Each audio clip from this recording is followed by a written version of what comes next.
Hello. Hey, nice to meet you. Nice to meet you too. What's your good name? I'm Miles. Oh, Miles. Welcome to Kenya, Miles. Where are you from? I'm from Germany. Great.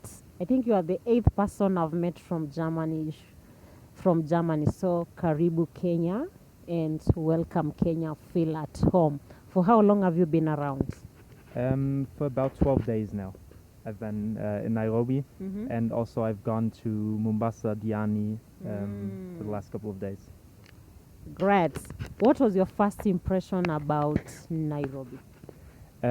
So I've been traveling for a couple of weeks now. When I was in Uganda first, so when I came to Nairobi by bus from Kampala, Mm-hmm. and it was like a whole different world because it just almost felt like I was back in like a major world city like London, Paris, New York. It just had that kind of bustling metropolitan vibe. Oh, wow. Tell me the difference between the difference between Kampala and Nairobi. It's quite different. I mean, Kampala is quite a bit smaller, and I think the economy is also a bit smaller than Kenya. I think Kenya is kind of the powerhouse in East Africa at least. Mm-hmm. So you could really kind of tell the difference between, like I said, Kenya really seems like, or Nairobi seems like a bustling city. Everybody's going somewhere, everybody's kind of doing something.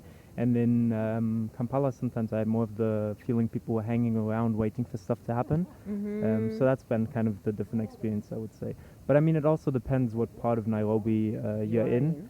in. So I'm staying with friends. They're in Westlands, but I've also been to some different parts. I always pronounce Wahambut Matara Mm-hmm. to visit some organization there, and that's a whole different feeling of the city than if you're in like downtown. Mm. How about Mombasa? Did you enjoy? It's warmer there. Yes, I enjoyed it. It's quite warm, but I like the heat. I think it's like 35 degrees. Mm-hmm. But what I was really surprised about is how warm the ocean is, Mm. because I thought it would be cooler. I thought you would jump in and cool off, but it almost felt like when you jumped in, Mm-hmm. it was just as warm as outside, and then you would cool off when you would get the wind from outside. So I didn't expect that, I guess. Did you try the street food in Mombasa? We wanted to try the street food in Mombasa, but because of Ramadan, there wasn't a lot going on during the day. So we just had like the fried potatoes. I don't know what they're called, and some chicken. But that's the same kind of street food I've kind of had in Kampala as well, I guess. Mm. But the potatoes were different. All right. Yeah. So how about the vibe of the people in Mombasa? Um, I really liked the vibe and the people in Mombasa. Everything seemed a bit more chill. Everyone was a bit calmer, so it wasn't as busy as Nairobi. And everyone I met at least was quite friendly. So I Mm-hmm. really enjoyed Mombasa. Even just like walking around downtown Mombasa, people would smile at you, and you could just walk.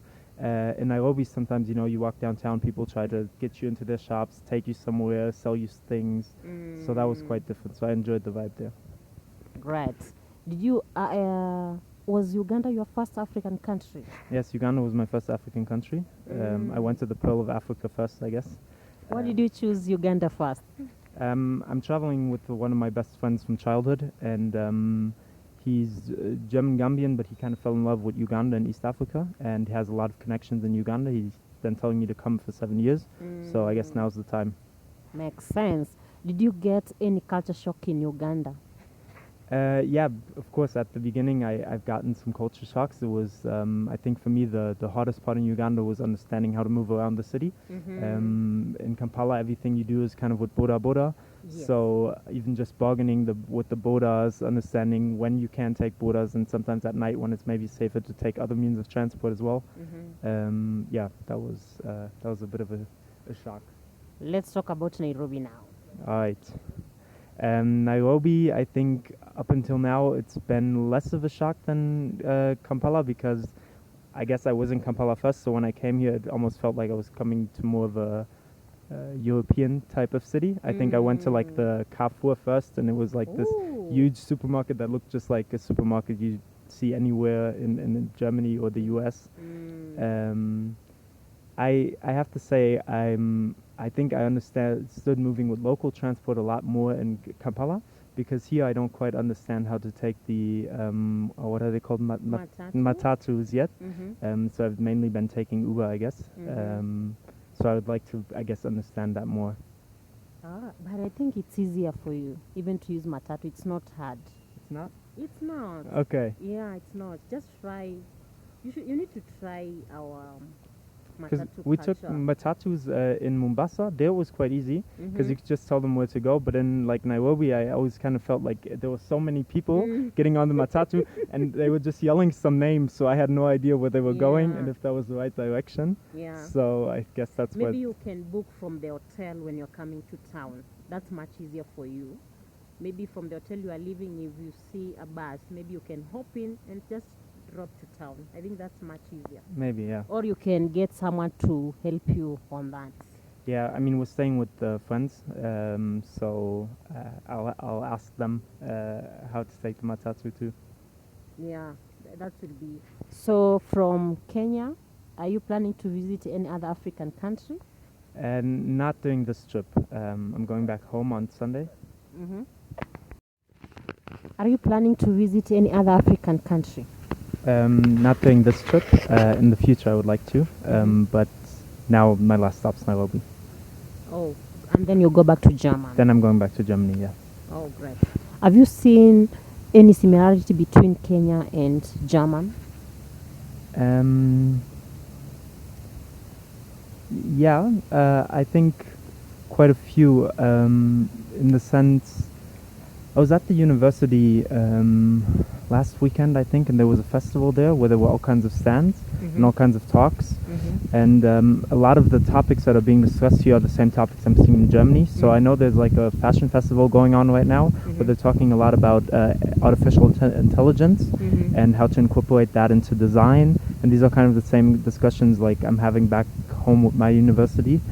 So that was really interesting for me to see. That I almost feel like or just from like the brief impression I've had, like the technology, digital level here, it's very far, and in some cases even more involved than in Germany. Like for instance, with having no plastic bags at all and just having like the recyclable bags. I mean, this is something like I haven't seen implemented in like European countries. So it's really interesting to see that it's like completely normal here. Great. Anything Kenyans can learn from Germans? Or vice versa? Anything Germans can learn from Kenyans?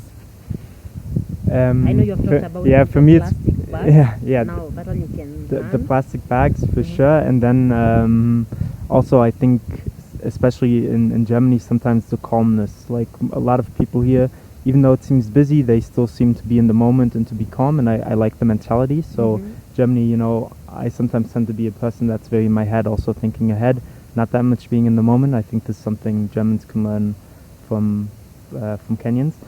The other way around, I think it's a bit more difficult for me to judge because I haven't been here long enough to really know. But yeah. Right. Before you visited your first African country, that is Uganda, I know there's the way the Western media showcase Africa. Was it the same when you came on ground? And would you recommend anyone to visit Africa? Yeah, so I would definitely recommend my friends to visit Africa. I think what was important for me is that there is a certain way Africa is portrayed in the West, and a lot of times, especially people come and they just do a safari and they leave. This is the kind of trip I didn't want to have. So I've been mainly moving around locally and staying with local people and getting to know them and the culture, and I think it's been very enriching and it's been really great because I knew that the pictures that were being portrayed in Europe, they're not the reality, but it's so different to be on the ground actually talking to people and notice. So I would highly recommend a lot of people to come and do that. Right. Now that we are in African countries, can you name 5 African cities? Yeah. You know? Yeah, sure. Dar es Salaam, Nairobi, Mombasa, then of course Entebbe, Jinja, Lagos. Wow. Great. Last but not least, what makes you happy? I think I'm always most happy outdoors, so nature. Nature. Yeah, Great. nature and climbing. Great. Tell the people who are in Germany something about, you have learned something about Uganda and Kenya. Something nice when they come to Nairobi or when they come to Kampala, they are going to see it. Just anything, even if it's the people. Yeah, I think that's the first thing I would say is the people, and just talking to the people, and especially one of the things I've really enjoy here is dancing. Come and dance, do some Afro dance and embarrass yourself. I think that's a great experience. Wow. Have you gotten a girlfriend in Kenya already? No, I haven't. Can we get you one? No, I have a girlfriend back home. Great, that's nice. Thank you so much, guys, for watching. Make sure you give this video a big thumbs up. Subscribe to my YouTube channel.